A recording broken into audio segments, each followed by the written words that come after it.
for joining us today. My name is Keith Larson, and I'm president of the Louisville Forum. The Forum meets on the second Wednesday of every month at Vincenzo's at noon. We are a nonprofit, nonpartisan, public issues group formed in 1984. We host debates and discussions of current, sometimes controversial public policy issues that affect the greater Louisville community. For more information or to become a member, please go to louisvilleforum.org. Today's topic is the Kentucky General Assembly, what to expect in 2022. The 2022 Kentucky General Assembly session kicks off on January 4th. This will be followed by 60 days of debate and critical votes. The Assembly must pass the next biennial budget, which sets many of the policy priorities for the Commonwealth. It will also address pre-filed bills, which include criminal justice reform, school curriculum, physical and mental health issues, and those including COVID-related policy setting. Today's panel will discuss what we can expect and give us a preview of the upcoming session. Our speakers, as usual, will make introductory remarks, and then we will take questions directly from the audience, courtesy of Tom and Kaylin. Our first panelist will be Senator Paul Hornback. Senator Hornback was elected to the Kentucky Senate in 2010. He represents the 20th District, including Carroll, Henry, Shelby, and Trimble counties, along with parts of Jefferson County. Senator Hornback serves as chair of the Agricultural Committee and is a member of the Senate Standing Committee on Licensing and Occupations. He also sits on the Committee of Transportation, the Tobacco Settlement Agreement Fund Oversight Committee, and the Government Contract Review Committee. Senator Hornback is a member of the Kentucky Bankers Association, the Shelby County Chamber of Commerce, and the Farm Bureau. He is a graduate of Shelby County High School and is a self-employed farmer. Our next speaker will be Representative Joni Jenkins. Leader Jenkins was sworn into office in 1995 as the state representative for Kentucky's 44th District. She has served as chair of the House Women's Caucus, chair of the Jefferson County Delegation, and chair of the House Licensing and Occupation Committee. In 2019, Leader Jenkins was elected as the first woman leader of the Kentucky Democratic House Caucus and re-elected to that position in 2020. Prior to that, Leader Jenkins had been elected by her colleagues to serve as the whip of the caucus, only the second woman ever elected into the Democratic leadership at that time. Please join me in welcoming our speakers today.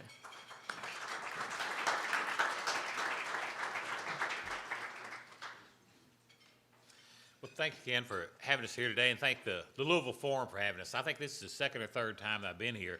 And the first one I want to do to the School of Law students down at U of L at Brandeis School of Law. Representative Jenkins and I were there just about a month ago speaking down there. So I always enjoy it. It's something that we've done most every year for my 11 years that I've been in the General Assembly, and I appreciate what you all do and look forward to working with you all in the future. Congratulations.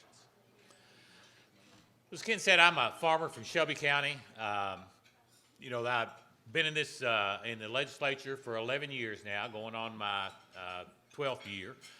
Looking forward to this session. It's going to be an interesting session. This session is going to be unlike a lot of the sessions we've had in the past in that we have some money. That's not something we've seen before. Tax revenues have been good. I think that's a lot because of the changes we made in our tax policy about 5 years ago now. I think that's made a lot of difference, but also the ARPA funds, the federal funds. It's going to be interesting because we have a lot of requests for monies coming in out of the ARPA funds. There's a lot of needs out there in Kentucky. But we want to make sure that we invest this money correctly. And that's one thing, if you talk, Ken mentioned I was on the Tobacco Settlement Fund. When we talked about that money coming in, and in agriculture we talk about those things, we don't like to just spend money on projects and do things like that. We'd like to invest it for the future. And that's what I hope all the legislature looks at this year, is how do we invest it to make returns for Kentucky in the future? We've got a lot of needs out there. We're going to have a lot of road needs. If you look at the number of jobs that are coming into Kentucky, we've got to do a road plan this year. That's going to be a major project to get that road plan done because we do have areas of the state, if you take just Hardin County, but also in Shelby County, we've got several thousand jobs coming in. They're going to need infrastructure to support those jobs, and those things have to be done and have to be funded. We've also got to take care of all of our workers that are within the state. As you all know, salaries, most of you all are employers that have a lot of employees under you, and salaries have really increased over the last few years. We're going to have to address the issues with state salaries and what our workers, our essential workers for the state, the ones that are in transportation, cleaning the roads for you, just like this morning when the ice was out there. You know, those people, their salaries probably aren't up to where they need to be. So we've got a lot of issues. This session will be taken up mostly by the budget, be it the road budget or the general fund budget, but it will be a very interesting session. I'd rather save more time for questions, Ken, so I'll turn it back over to you or to Representative Jenkins.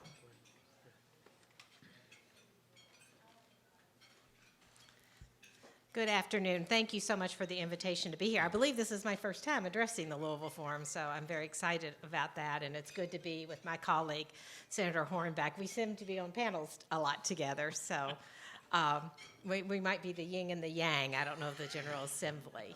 But I think what would tell you is that while what makes the headlines sometimes are when we disagree on things, but there's generally in every session a lot of agreement on issues.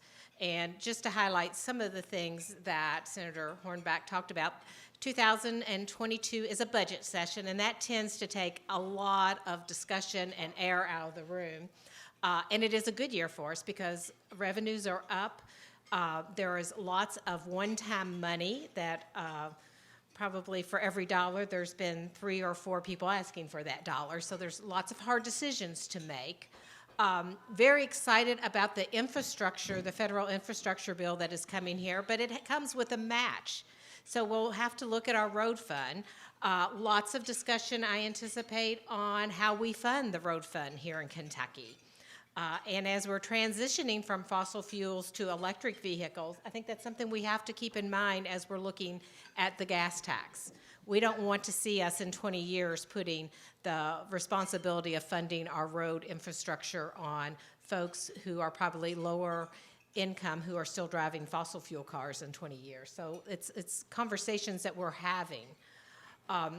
As Senator Hornback talked about, we've had great announcements on economic development, but infrastructure needs come with that, as well as workforce education needs. We want to make sure that we have the folks who are healthy and ready to go to work as those jobs evolve in Kentucky. And I think we're going to see some more announcements coming about economic development all through the state. So I'm looking for us to invest in K through 12, in early education, early childhood education, as well as our higher ed to make sure that we have a vibrant workforce ready to take those good jobs that are coming. We have a little thing called redistricting that we do every 10 years that is pretty not controversial at all. So I think the first week we will probably come in and have to change the filing deadline to the dismay of a lot of people. But that's one thing that we do. I've been through it twice before, and I guess you've been through it once before. So it's universally, whether you're a Democrat or Republican in the majority or the minority, no one looks forward to redistricting. But it's something we have to do, so we will accomplish that in this session. But lots of good things I think can happen as we go forward. Again, we do have money on the table, and I'll echo what you said, and I've been saying this a lot, is that we are competing with every other state in the union because all of these states are getting federal monies, and I think we are going to be judged about how well we invest in our state and what things that we fund that give us the greatest bang for our buck down the road. So that 20 years we're making investment. I think there's a possibility of making investments this year that will keep repaying Kentucky for years to come, and look forward to the questions that you have.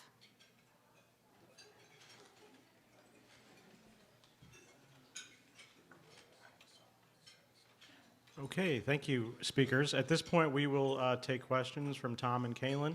And I think Terrence also may kind of walk around and grab some more questions, because I'm sure more will come in as we go through the program. Thank you so much. Hi, good afternoon, Senator Hornback and Leader Jenkins. This question is for both of you. Do you think affordable housing legislation will get serious consideration this session?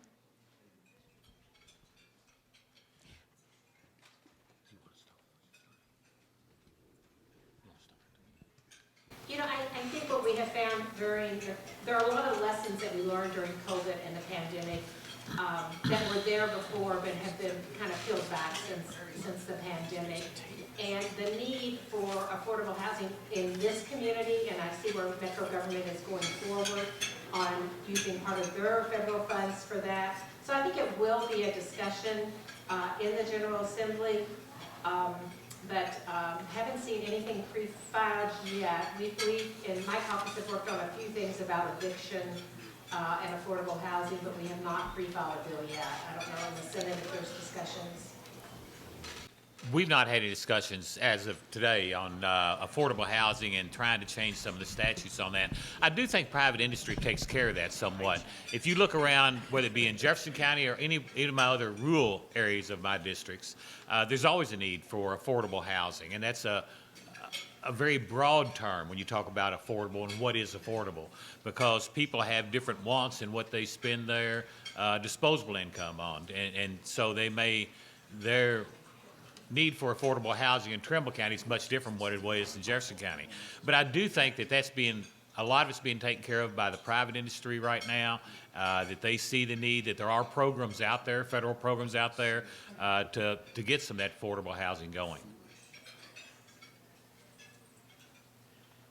Thank you. This is for both Representative Jenkins and for Senator Hornback.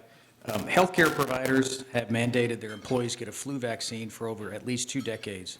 Why is the COVID vaccine mandate different, and did either party protest the flu shot mandate in the past? Well, I don't see the COVID vaccine as being a lot different. I think the way it was presented at times, and we've taken all types of vaccines that are mandatory for the kids to go to school. This, I think, the presentation, because it was something that in not just Kentucky, but the entire United States, was so much different. It came upon us so quick that we weren't expecting it. And there's always been those that are resistant to something that's new like that, some type of vaccine. Now, I can understand and I respect people's rights to their own body and protecting their own body when you're going to inject it with a vaccine that normally would take, several years to get it through the FDA process.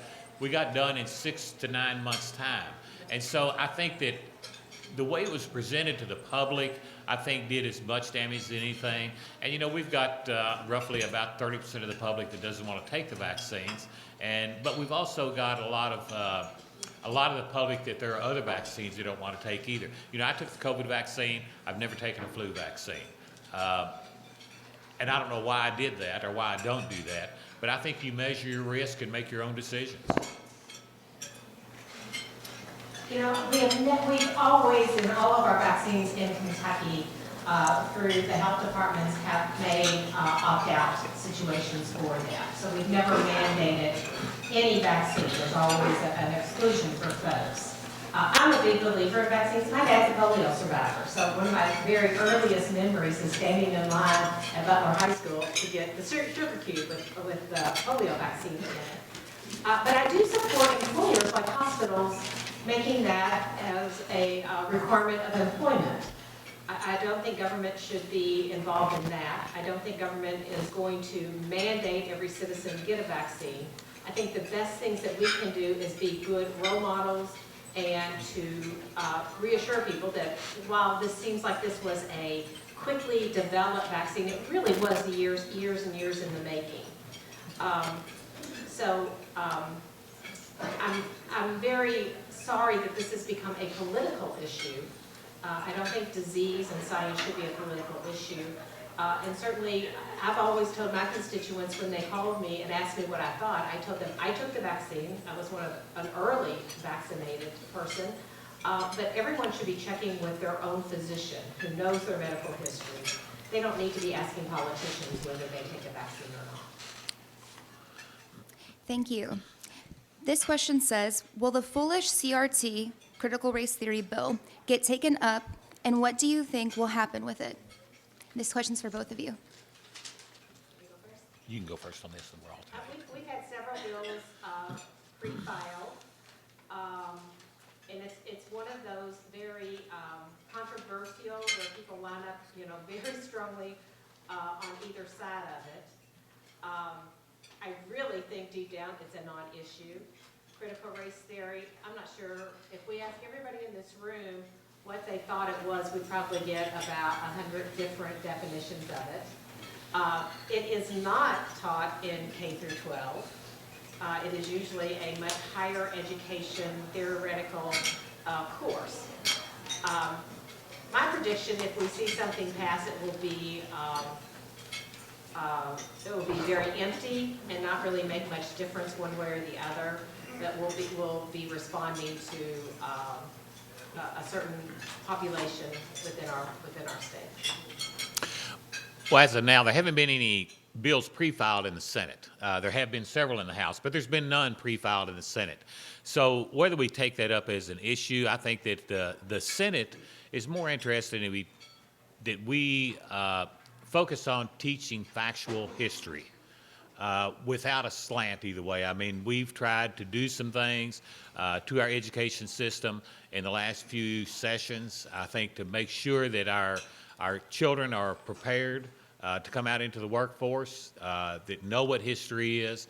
And I think that's what you'll see the Senate focus on more than anything, not on a particular issue like critical race theory. So this is for both of you, and it's a two-part question. Will anything be introduced to reform the criminal justice system, particularly overcrowding, especially with what's happened recently in Louisville? And is there any possibility for legislation to stop counties from profiting off mass incarceration? Well, and I'll go first this time. I've voted against every judicial reform bill that's been in front of the Senate since I've been there. My opinions are a little bit different from some, that I think with any type of actions you take, there's got to be some type of consequences for that. And I think we've relaxed our criminal justice system too much. I mean, my thoughts are different from a lot of people. And I think that if there's no punishment that inflicts some type of pain, and when you look at a lot of the eliminating bonds or the bail and some of those things and letting people back out, what are you teaching our youth when there is no punishment for a crime? And it only lets those that want to commit those crimes make it much easier for them because they know they're not going to be punished. They're going to get right back out. When I talk to law enforcement tells me a lot of times they're back out on the street before they get the paperwork done. Well, something about that picture is not right. So I'm not in favor of a lot of the issues that are out there right now, a lot of the suggestions, recommendations that are out there right now as far as the counties that profit off of the incarceration.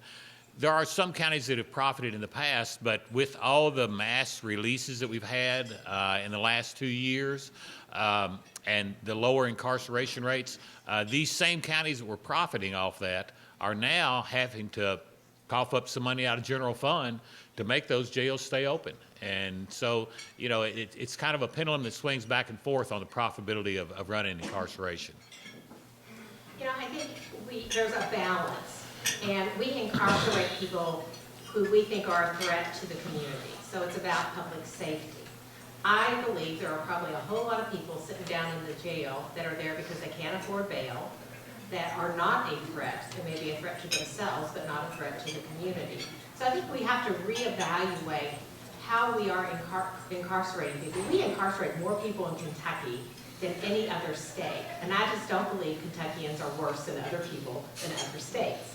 So I think it's not a simple answer. There's a balance there in keeping the community safe, but also it should be the last resort of incarcerating someone just because we're mad at them. There are other ways to hold them accountable for behaviors that aren't dangerous to society. So I hope that we have some discussions around that. It's a big issue. I don't think it's a single shot of one bill to solve it. But I truly do not believe Kentuckians are worse than people in other states. And I might add, it took us a generation to get here. It'll take us a generation to get back. Thank you. This is a question for both Senator Hornback and for Representative Jenkins. Currently, there's not a plan in place to make heroes pay available to workers in the state with a proposal from Governor Beshear, and then also apparently the Republicans have made a proposal to have not worked with the governor. Is there currently a plan in order to make heroes pay available to those essential workers? I'll start out with that. The governor did ask each of the caucuses for representatives to come sit around the table and talk about heroes pay. That is the $400 million that is coming from the federal government to incentivize frontline workers and reward them for working during the pandemic. And I might add that many of those people were working early on when we did not know how COVID was spread. We did not have vaccines available. So, there are some real heroes throughout the Commonwealth.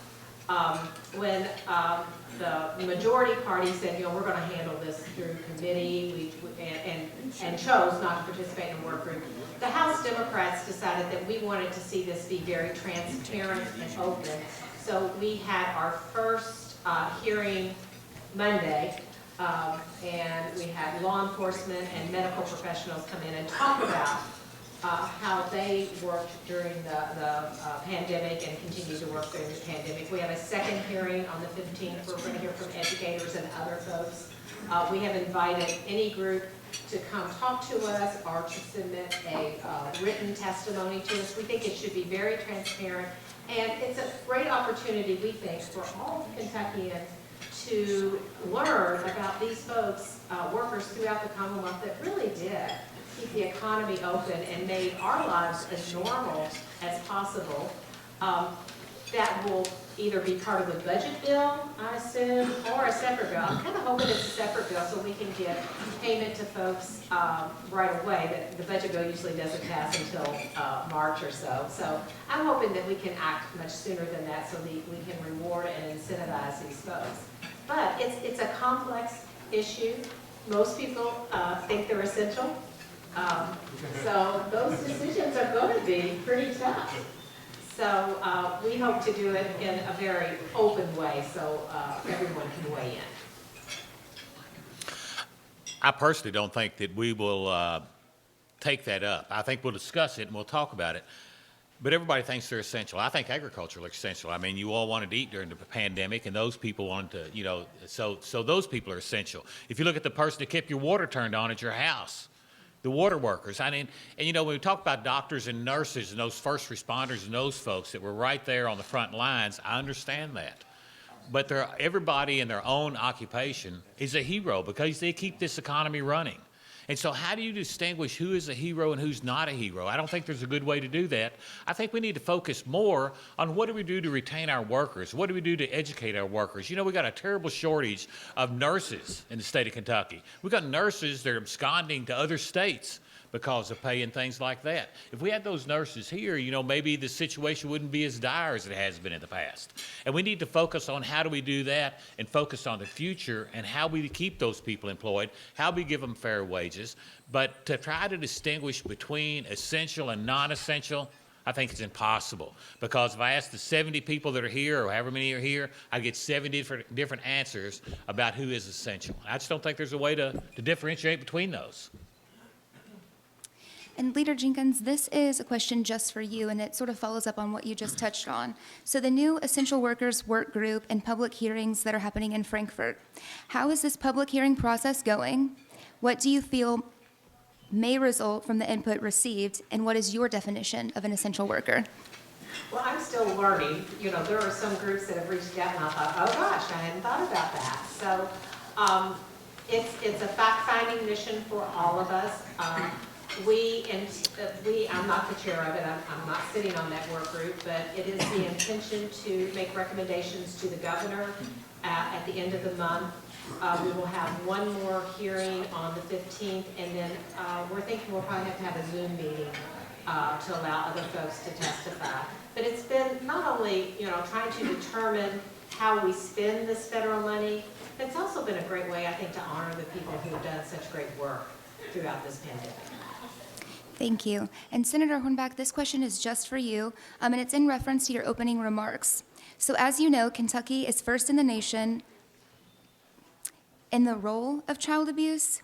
You talked about investment Do you believe we should invest in children by hiring more social workers and increasing salaries? You talked about hiring more social workers in schools and those type of things, or what? They didn't specify in their question, just hiring more social workers and increasing their salaries.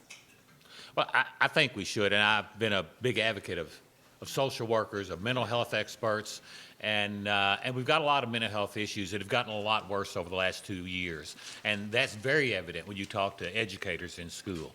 I talked to the Jefferson County school system just last week, and I was encouraging them to do more, to hire more mental health professionals that are in the schools that can understand what the kids are saying and what they're leading to about what some of the home life and other things may be. So I'm an advocate that we need to try to help our kids because they're the future of our country, of our Commonwealth. And we need to do whatever we can to try to help them. And I think a lot of that is mental health. And even with my grandkids out in rural Kentucky that are in school, it's been very, very difficult on them, especially last year, not being in school, not having those associations, and that is trying on kids. Thank you. So this is for both of you. Is there any possibility for a discussion as to developing a better approach to redistricting that is more objective? Well, you know, what is that better approach? Right now, by the Constitution, I mean, we're doing just exactly what we're supposed to do, what we're entrusted to do. You know, the legislature is the one that's entrusted to reset those boundaries, to make sure that everybody's equally represented, and I think we do that to the best of our ability. You know, a lot of folks say we need an independent panel to do that. Well, you tell me one person in this room, and it wouldn't be Scott Jennings, that's independent and doesn't have his thoughts and opinions on what that ought to look like.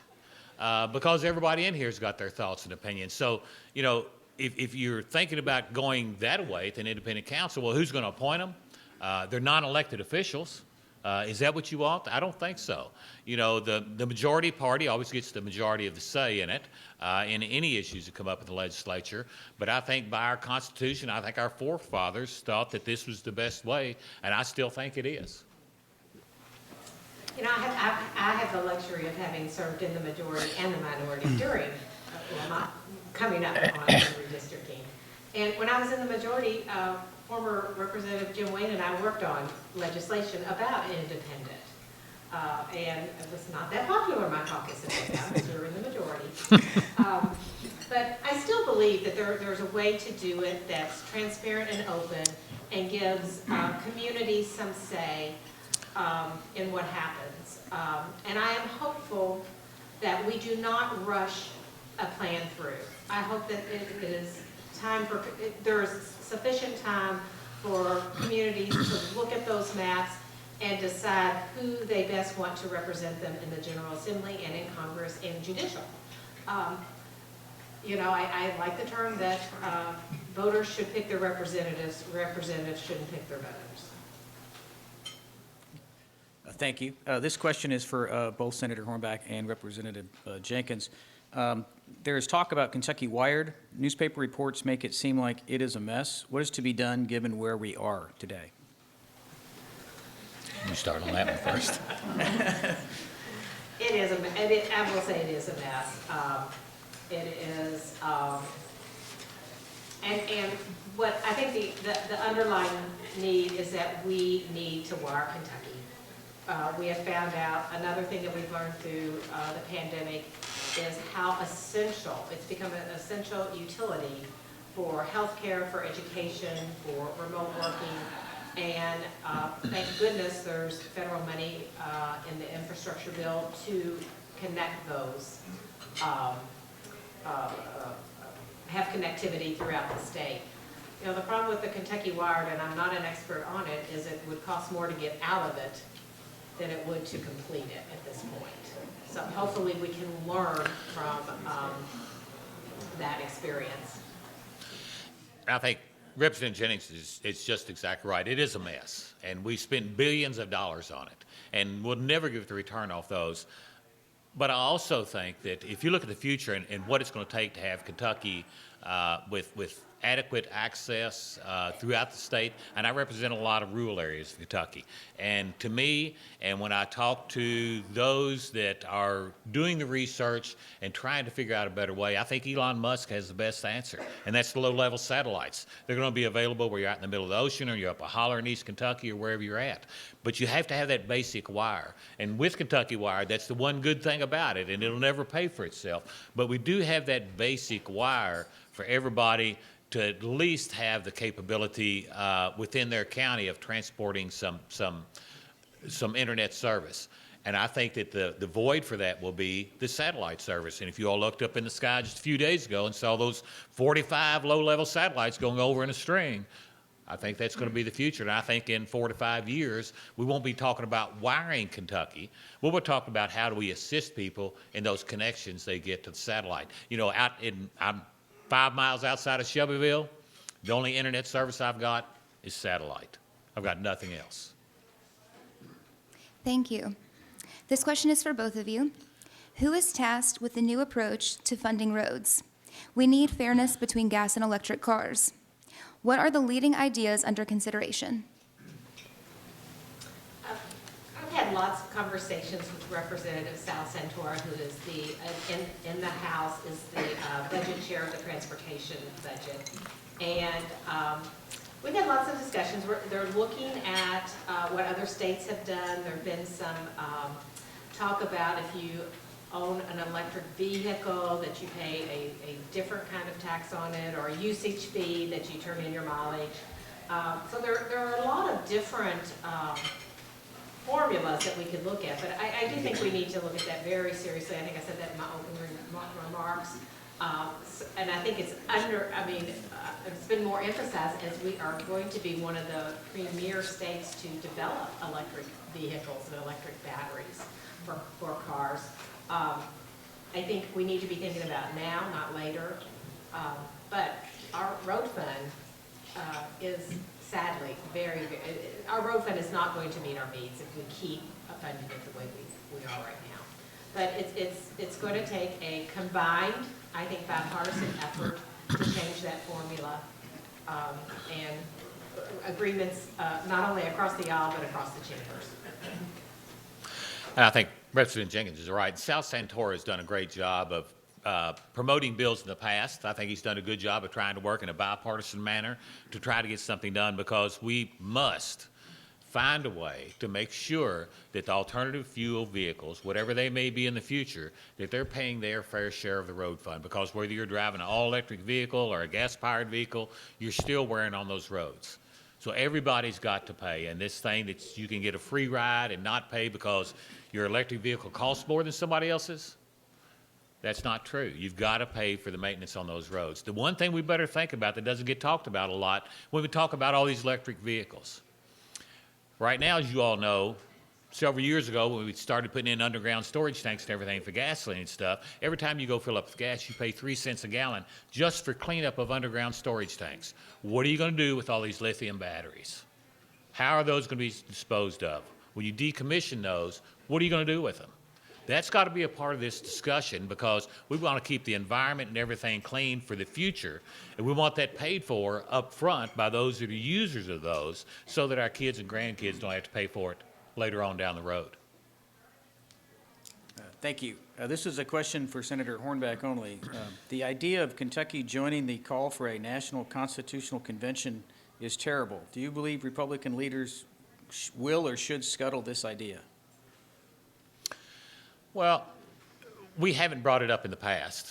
I tend to think that if it was a very controlled, I personally think that it needs to be done. I think there are reasons out there that we need to look at that. But I'm not sure, and I probably wouldn't vote for it right now, because I don't know how you could control it and keep it within the parameters that are set to make sure that those topics that are brought up, that are brought to it, are the only ones that are changed. This question is for both of you. A couple of years ago, there was a whole lot of discussion and focus on the pension crisis. What is the current status of the government pension plans? Right now, we are seeing really good returns on investment. And I think that we are poised to be on track. There are some discussions because we have a lot of one-time money, and we've heard some discussions coming from the majority about making a big investment. So I think that's something that will be discussed during the upcoming session, and I'm looking forward to hearing both the pros and cons of that. But right now, we seem to be on track to fulfill our obligations. And I think you'll see the majority party do what we've done for the last, since we became the majority in the House and the Senate.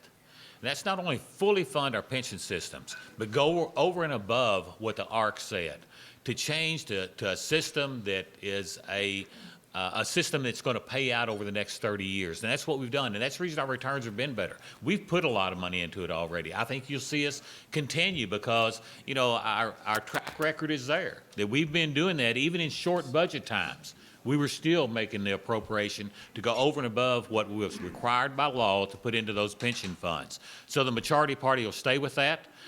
We'll probably try to do more reform of the pension systems and how pensions are calculated for retirees to make sure that we're in line with what the general public does, what the public does out here with their retirement systems, because this defined benefit that we've always had has not worked, and it is not sustainable. That's the reason we've gone to a more hybrid type plan with defined benefit and defined contribution, and that is sustainable over a long period. But I think the majority party will do what it's been doing. We've got the track record to show it, and we will make sure that these pension systems don't fail.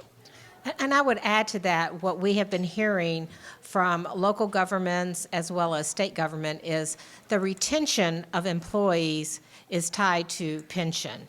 And we are not able to keep long-term employees in police, firefighting, social work, because they're no longer looking at, oh, I can retire in 27 years and have a good pension. That's the tier 2 and tier 3 folks are leaving us. And so we're seeing a institutional knowledge and experience kind of walk out the door because of salaries, and one thing that I keep hearing is because of the difference in the pension.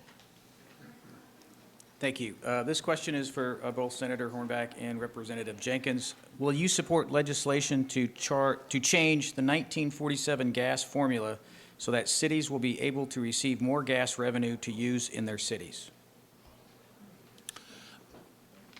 No, I wouldn't. And I'll tell you just like I am, I don't think that is a good idea. I think that Sal Santora and his formula that he had out 2 years ago, I think it was, that after a certain point, then the cities would get more of their return and they wouldn't be subsidizing rural Kentucky. But I think that the large cities can't survive without rural Kentucky and the workers who come from those rural areas. So to say that we want to change it from the first penny that goes into the gas fund, to me, is not the right way. Once it sets a mark somewhere, and that's what Sal Santora has had in his bill and his what he's been promoting, then there would be a formula change for those additional dollars. But we first got to recover back to where we were, 6 years ago, Senator Jenkins, or 8 years ago, when gas was high? Representative. Representative. 8 years ago when gas was high, and the gas tax was at 36 cents a gallon. Now it's at 28 cents a gallon. So we've first got to achieve that goal, again, of getting back up to where we were so that our road fund is fully funded.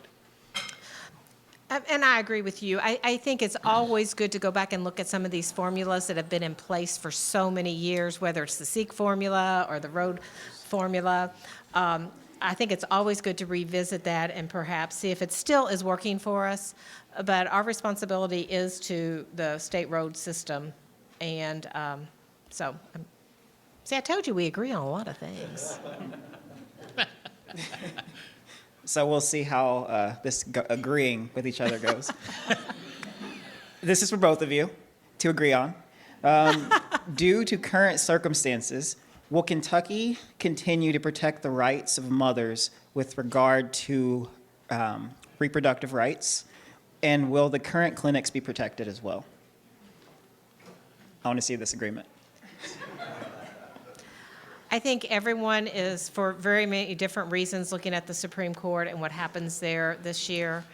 I've always thought government should stay out of healthcare decisions. As I talked about vaccines, I've been very careful about vaccines and saying that government does not have a role in people's health care. I think I'm very concerned about what could happen in the next session and what could happen with the constitutional amendment. And I understand folks on both sides of this issue feel very passionately about this, but we will never really ban abortion. We will only ban safe access to abortion. And I hate to see us go back to where we were pre-Roe, where women were killed because they were desperate and seeking care that was not the best.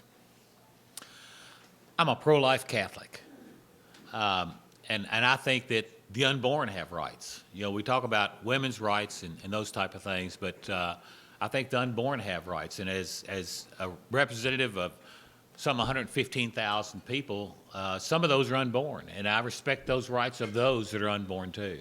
I think education of you know, how to stay out of those situations and not be pregnant unless you're wanting to. And when we talk about health care, what are the things we can do in the future so that we don't have as many unwanted pregnancies? But, you know, there is a living being inside that woman's body, and I respect that. And I'm going to protect those living beings that are within her body. So this is also for both of you and kind of builds off of how that conversation ended. Going back to the child welfare crisis in Kentucky with approximately 10,000 children in the foster system, what actionable items do you suggest or support to resolve this issue? One of the things, I've got a lot of friends that have adopted, and I think that that's one issue that it's not just on a state level, but also on a federal level, is we need to make it so it's not so complicated and so expensive to go through our adoption system. There's a lot of families out there, there's a lot of couples out there that would like to adopt and like to have some of these foster kids and give them a good home. But it's very complicated and it's very expensive right now to do that. Now we need to protect those kids to make sure they're going into safe homes, but I think there's a better way to do the adoption process than what we've had in the past. You know, I've done a lot of work on the foster care and child welfare system, and we still don't have it right. It's complicated. It's exasperated by poverty. It's exasperated by the terrible addiction rates we have in this state. So there's not a simple answer to that problem. I'm very hopeful that with the federal policy of Families First, which allows us as a state to use federal money to intervene early, before we could only intervene once a child was taken into state custody. Now we can do some things to wrap services around families that are experiencing dysfunction or any kind of problems, whether it is addiction or poverty. In talking to scores and scores of foster kids, many times they were taken away from homes where they felt that they were loved because of not having the resources that family needed, whether it was poverty, whether it was just not prepared emotionally or mentally to have kids.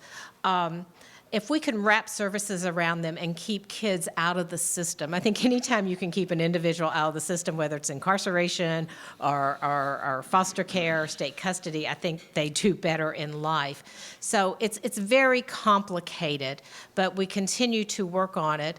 One thing I've been talking about is as we are moving from a model where a lot of kids were in residential through state custody, I think we're changing that, and we are not going to have the number of kids that need intensive treatment, but we still have those kids. So we need to look at how we're funding places like Brooklawn that do that really intensive care for kids to make sure that that business model, which was built on quantity, kind of transitions over to quality so that we have the appropriate place for children that need extra help.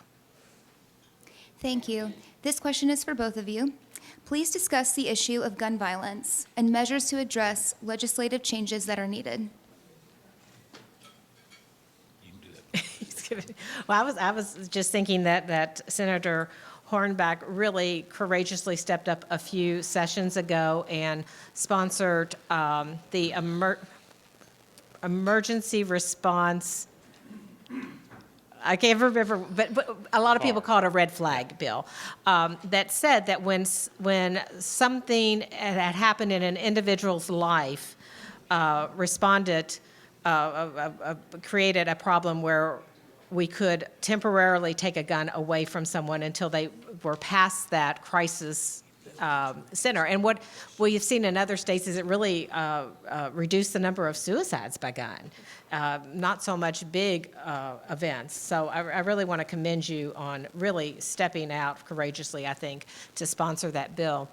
I think many of us, as a Democrat, I'm probably seen as more moderate than a lot of my colleagues on this issue. I have a C with the NRA because I grew up with hunting guns and believe that responsible citizens have a right to carry a gun if they want to.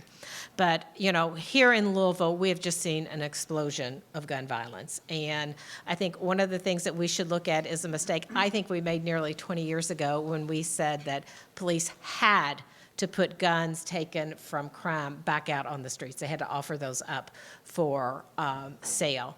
Those are usually, pardon my French, are crappy guns anyway. And the putting more guns on the street has not proven well for cities like Louisville. Now, there's a very much of a difference between the urban and rural area. If I lived in a rural area where I live in Chivley, if I call the police, they're at my house in 10 minutes or less. If I'm in a rural area, I don't have that same response, so I can understand people feeling the need to protect themselves. So we need gun laws that are flexible enough, and I am in favor of places like Louisville being able to come together as a community and make their own gun laws.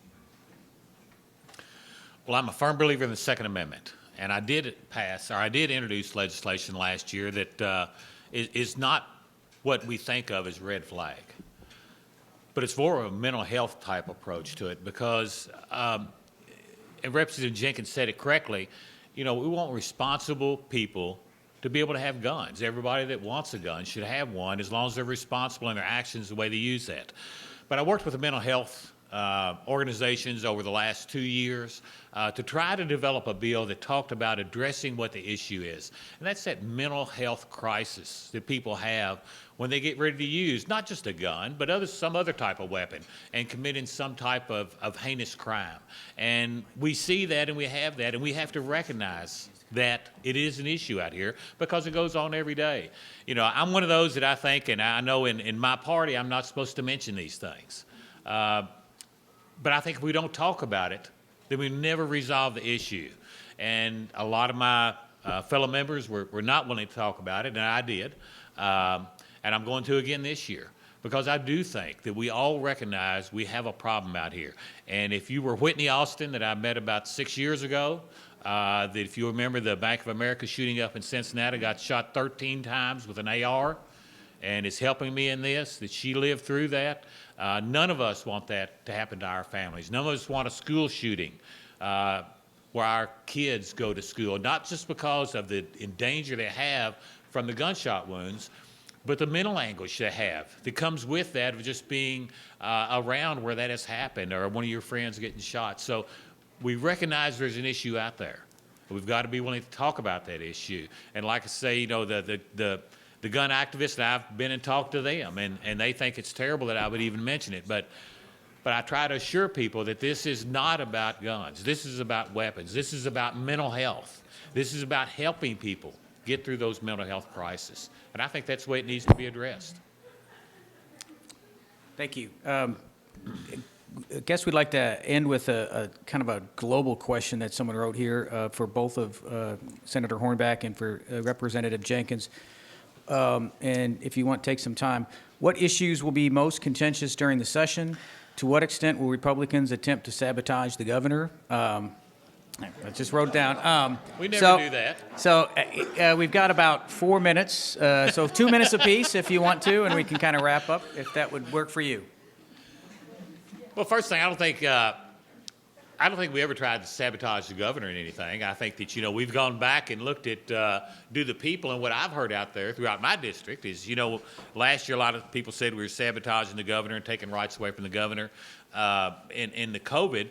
And, how long is an emergency supposed to last? Some of those things. I know that my people in my district didn't think we'll have a one-person rule, not a one-party rule, but a one-person rule on how we run our lives.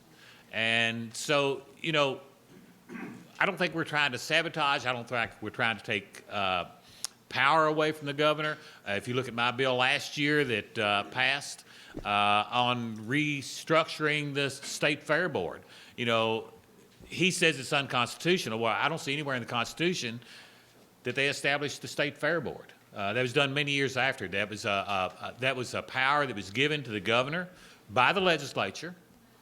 And this is the legislature's prerogative to change those things, the powers that were given to the governor by the legislature.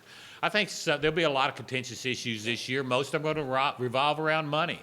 Most are going to revolve around things like what I see as what the minority party is doing right now with this $400 million, trying to make a political play and a political show that they want to show everybody we want to give money to these first responders, to the essential workers, when really they know in their heart that that's not possible, that you can't say who's essential and who's not. I hope we get the politics out of it and don't try to play these games and make this show that the other party's terrible and they don't care about the first responders and the doctors and nurses and the other heroes that are out there, because it's not possible to differentiate. So, I hope that we get down to the basics of what's best for the Commonwealth of Kentucky. And we take the partisanship out of it, and we do what's best for the future of the Commonwealth. And with that, there's going to be some controversy, and there's going to be disagreements, but hopefully we can all get together. There will be lots of discussions about how to spend money. I do not see the legislature refusing any federal money coming into the state. So heroes pay, I think, will be disseminated. It may not look pretty, and it may be really hard decisions made. I think there will be some grandstanding by the majority party on those social issues, like choice, like critical race theory, guns. I recently was invited to go to a really rural area and sit down with some farmers, because I'm a girl from Shively. I don't know much about farming, and was invited to sit with 14 farmers in Menifee County. And I listened a whole lot to them, and I learned a lot of things about farming. One of the things I learned was how close a margin farmers operate on it. And the interesting thing was, to me, was that in the 2.5 hours I listened to them, this is what they talked about. They talked about opportunities for their kids. They talked about their worries about addiction. They talked about whether their kids would have good jobs, whether their kids would do better than them. And you know what? They did not once bring up guns, God, gynecology, or gays to me.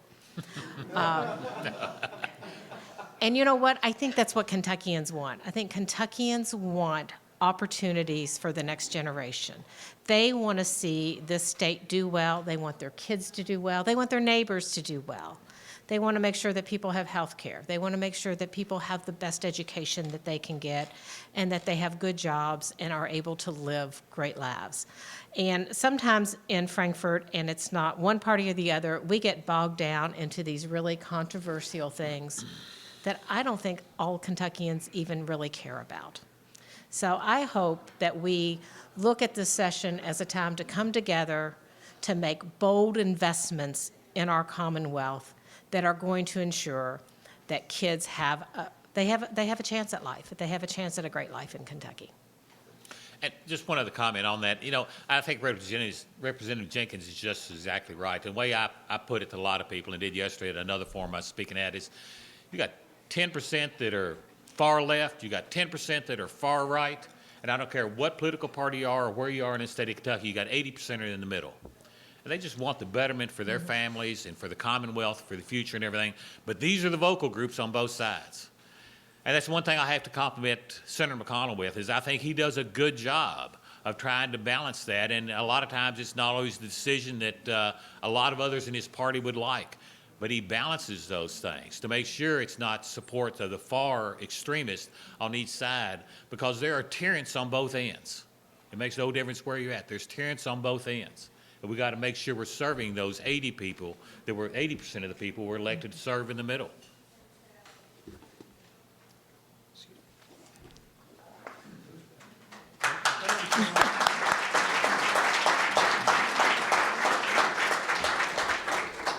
Thank you to our speakers. This was a great discussion, and we got to so many questions from the audience. Hopefully your question got answered. Our next program is going to be January 12th, the second Wednesday, and we'll be announcing the topics shortly, and you can register, as always, at our website, louisvilleforum.org. Thank you. Have a great day.